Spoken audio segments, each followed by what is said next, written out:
Jika kalian ketik di mesin pencarian tentang isu perang Rusia dan Ukraina pangan dunia, maka keluarlah hasil beberapa berita yang berkaitan dengan dampak perang terhadap pasokan dan harga bahan pangan yang melonjak di berbagai negara.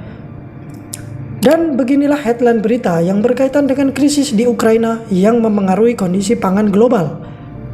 Sebelum kita ke pokok bahasan, mari kita simak pidato Presiden Jokowi tentang dampak perang Rusia dan Ukraina. Hati-hati mengenai perang Ukraina, karena ini menyangkut pangan dan energi, pangan, minyak, dan gas, yang akan mempengaruhi semua negara di dunia. Hati-hati, pangan juga sama, naik, seluruh dunia naik. Ada yang naiknya sudah 30%, ada yang naiknya sudah 50%. Tapi hati-hati yang namanya komoditas pangan dunia ini naik semuanya, utamanya gandum. Kita juga impor gandum gede banget, 11 juta ton.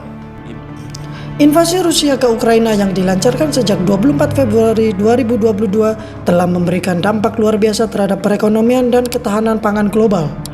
Potensi krisis pangan tampak nyata mengingat bahwa kedua negara merupakan pemain utama dalam perdagangan hasil-hasil pertanian. Data dari Organisasi Pangan dan Pertanian atau FAO menyebutkan bahwa Rusia merupakan penghasil 11% gandum dunia, sementara Ukraina menyumbang 3% dalam perdagangan gandum dunia pada 2021. Gabungan kedua negara mencatatkan 1/3 ekspor gandum global dan negara top importir gandum adalah Mesir, Turki, Indonesia, dan Pakistan. Hal ini mengakibatkan melonjaknya harga gandum karena terhambatnya pasokan gandum global.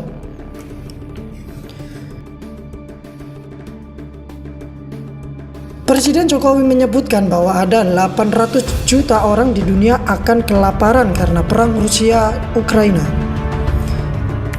Pangan juga negara lain sudah 30, 40, 50% naik karena mereka yang makan gandum di Asia, Afrika, apalagi Eropa yang makanan hariannya gandum berada dalam posisi yang sangat-sangat sulit. Sudah harganya mahal, barangnya tidak ada. Kata Jokowi dalam acara doa dan zikir kebangsaan di halaman Istana Negara Jakarta, Senin 1 Agustus 2022. Lalu apa dampak yang dirasakan oleh Indonesia oleh krisis perang kedua negara tersebut? Pastinya, komoditas pangan yang menggunakan gandum seperti mie instan dan roti mengalami kenaikan harga. Namun secara umum, ketahanan pangan Indonesia cukup baik sebagaimana tampak dari Indeks Ketahanan Pangan Indonesia sebesar 59,2% yang menempatkan Indonesia di posisi 69 dari 113 negara pada 2021. Produksi padi dalam 20 tahun terakhir juga relatif stabil, sekitar 54 juta ton per tahun. Pada 2022, produksi beberapa komoditas pangan akan menurun seperti gandum yang turun 1% dari 778,3 juta ton pada tahun sebelumnya menjadi 770,3 juta ton akibat kekeringan di Uni Eropa, sementara perang Rusia dan Ukraina membuat distribusinya terganggu.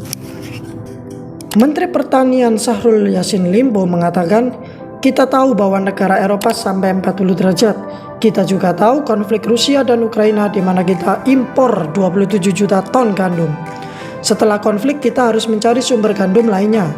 Karena kita sudah terbiasa makan roti, mie instan, jadi semua rakyat kita sudah tergantung dengan gandum.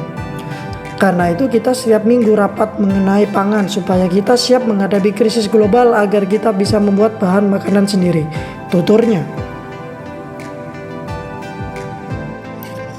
Dan pupuk expander dari CV Arisa Putri Indonesia berkomitmen untuk terus memberikan produk-produk pupuk expander yang berkualitas serta bisa mendukung ketahanan pangan nasional dan memberikan hasil yang terbaik dalam pertanian Indonesia.